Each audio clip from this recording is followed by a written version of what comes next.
vamos a continuar precisamente con la revisión de lo que nos compete. Y una vez que hemos realizado la presentación del contenido, vamos a poner en consideración de ustedes algunas generalidades que guardan precisamente relación con la convivencia vial dentro de la educación vial. En realidad, el concepto global que agrupa todos los criterios que confluyen a una seguridad, justamente manifiesta que la educación vial son las medidas y recomendaciones que todo individuo debe conocer al momento de transitar por la vía pública, cualquier rol que desempeñe, ¿no?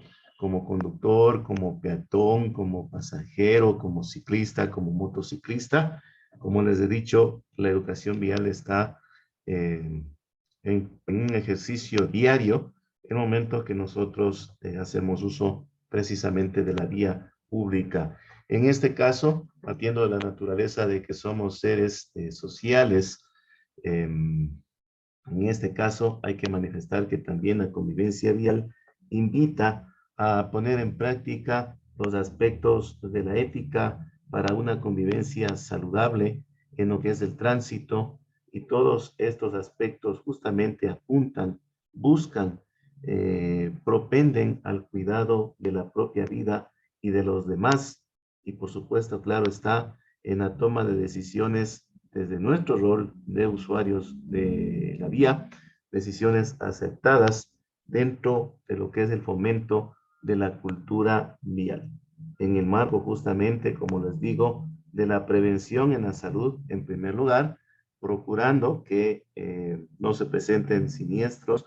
Consecuentemente, ustedes tienen entendido que consecuencias de los siniestros se generan lesiones o en el peor de los casos se pierde hacia la propia vida. Por eso es importante cuando nosotros escuchamos de campañas de concienciación que piden, procuran, propenden justamente a promocionar estos aspectos basados en lo que les acabo de manifestar.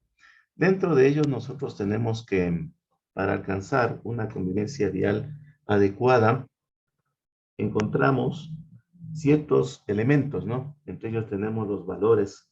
Y a través de la educación vial, justamente, hay que estimular los valores para aprender a vivir en comunidad. Entre ellos están el respeto, la responsabilidad, la tolerancia, la solidaridad, la autonomía en cada uno de sus actos y, por supuesto, sin dejar a un lado lo que son los valores cívicos en general. Esto, como les decía, el ser humano es social por naturaleza y la interacción que tenemos con el resto de usuarios es prácticamente muy similar a lo que tenemos que llevar en el diario vivir. Justamente respecto de aquello tenemos que, para alcanzar una efectiva convivencia vial, se habla de las preferencias de circulación, ¿sí? Las únicas que pueden ser modificadas, por supuesto, por los agentes civiles de tránsito, si se presentasen situaciones que la ameritaran, ¿no? En este caso, cabe recordarles a usted que existen salvedades, por ejemplo, con los vehículos de bomberos, ambulancias, autorizados, diplomáticos, que tienen eh, preferencia de paso. Por supuesto, para hacerse acreedor a aquello, tienen que estar con sus respectivas señales sonoras, la sirena y, por supuesto, luminosas las balizas, ¿no? En este caso, también hay que recordar que existen también normativas que rigen la preferencia y, por supuesto, cuando usted debe ceder el paso, debe hacerlo con la total e íntegra decisión de la percepción del otro usuario para que sienta la seguridad de que va a poder dar la marcha, ¿no? Es importante manejar siempre con esa precaución. Tenemos también, respecto de aquello, hablar de la visibilidad, y la visibilidad también tiene que ver mucho con la velocidad. Y la visibilidad le permite a usted como usuario dentro del tránsito lo más importante, ver y ser visto, ¿no? ¿Qué sucede cuando perdemos la luz natural en nuestro vehículo? Se encienden las luces, ¿sí? Y en el caso de que estemos circulando en otro vehículo no motorizado, utilizar prendas adecuadas para que el resto de usuarios nos vean, ¿no? Lo importante en el tránsito es la visibilidad y se trata de ver y ser visto. Y justamente respecto de la velocidad que les decía que guarda relación con la visibilidad, es en cuanto tiene que ver a la atención que nosotros les prestamos a todos los estímulos y por supuesto nuestra mente humana de por sí en su naturaleza es limitada en algunas capacidades sensoriales, atiende solamente parte de la información que nosotros recibimos y por ejemplo cuando manejamos la atención de nuestra mente se distribuye fundamentalmente, ¿no?, hacia la vista y algunos pequeños remanentes hacia el oído. Pero esto es hasta que nosotros caemos en un proceso de la distracción. Por ejemplo, manipulamos algún dispositivo electrónico, celular. En ese momento, nuestra mente comienza a prestarle mucho más atención a lo que escucha o lee proveniente de este dispositivo, por lo que usted inconscientemente va a tardar más tiempo en anticiparse, que es prácticamente una de las cualidades que debe practicar el conductor profesional. Por ende, ya tenemos una distracción, aumenta el riesgo de colisión. En este caso, no estoy diciendo que un teléfono no se puede utilizar, pero hágalo bajo condiciones de seguridad. Es decir, puede detener su vehículo en un lugar seguro, puede estacionarse y proceder a comunicarse, porque siempre son importantes algunas llamadas y son hasta de emergencia, ¿no? Pero, como les digo, trae su efecto negativo el hecho de poder manipular estos dispositivos mientras usted conduce. Les hablaba también el tema este de la visibilidad y existe por ciertos momentos, ciertos instantes, una pérdida paulatina de la visión según el factor de la velocidad. Bueno, ¿por qué se trata de este efecto? En el caso del campo visual, usted nítidamente va a observar un ángulo de 90 grados, con total y absoluta nitidez. Obviamente que este se va a ir reduciendo también por temas de la edad, temas de salud, algunas afectaciones que algunas personas sufren prematuramente, y a esto hay que agregarle también una periférica hasta los 180 grados, con un poquito más bajo la nitidez. Por eso es que ustedes ven que los conductores, ustedes lo van a practicar, realizan o deben realizar movimientos de cabeza hacia los costados para poder cubrir la periferia total, ¿no? Por lo tanto, el campo visual siempre va a diferir según la edad de las personas, ¿no? Y a esto quiero ir. Guarda relación a velocidad con la visibilidad, es decir, un conductor que va circulando a una velocidad superior de 60 kilómetros por hora va a conducir sine qua non con una visión tipo tubo. ¿Qué significa esta visión tubo? Que no va a tener una visión de los laterales. Usted solo termina viendo el eje de la calzada, lo que tiene delante suyo. Por lo tanto, no va a tener la capacidad, ni tiempo tampoco, va a tener un margen escasísimo para poder resolver y reaccionar, siendo por supuesto muy frecuente en las partes urbanas donde lamentablemente se ven involucrados los peatones, ¿no? A veces el peatón viene confiado, hace el cruce, pero usted viene a una velocidad alta, entonces ahí existen las posibilidades de colisión. Es lo que se conoce como visión tubo, es decir, a mayor velocidad, menos posibilidades o márgenes de resolver, de anticipar y solucionar la ocurrencia de una colisión nosotros tenemos. En el caso de la velocidad, ustedes saben, es una expresión física, es el espacio recorrido por una unidad de tiempo. En el sistema internacional es de metro por segundo o kilómetros por hora. Este factor, lamentablemente, de la velocidad aumenta la gravedad de las lesiones a mayor velocidad de un vehículo, menos tiempo tiene usted como conductor para frenar y evitar un choque. Sí, y esto de la velocidad también vamos a ver a profundidad en un capítulo adicional. ¿Qué es lo que sucede, por ejemplo, cuando tenemos presencia de lluvia? Se produce el hidroplaneamiento. Es prácticamente planear por el agua, ¿no? No tenemos adherencia, no tenemos seguridad, por lo tanto la probabilidad de, de un de una colisión crece justamente con esto.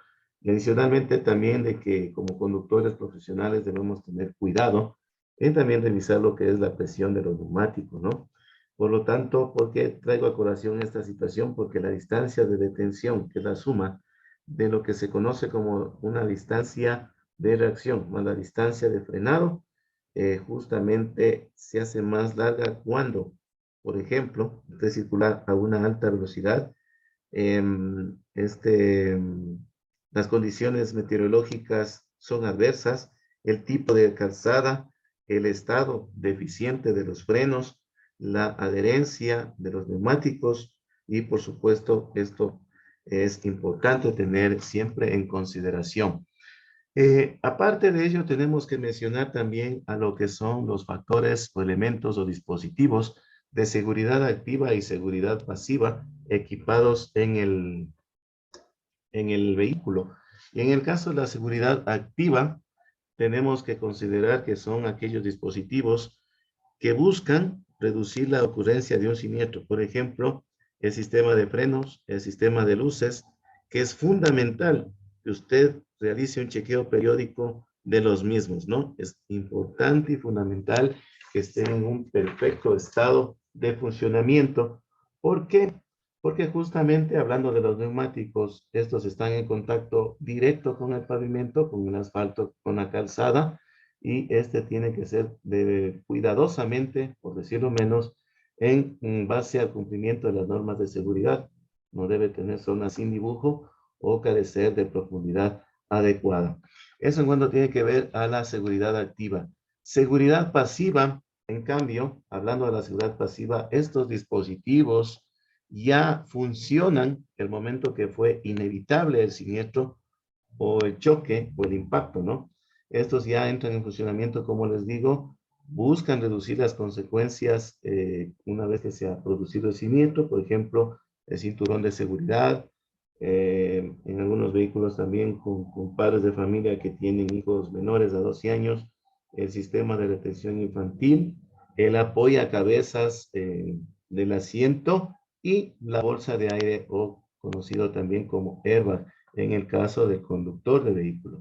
Y para el caso de los ciclistas y motociclistas que tienen que utilizar un casco, ¿no?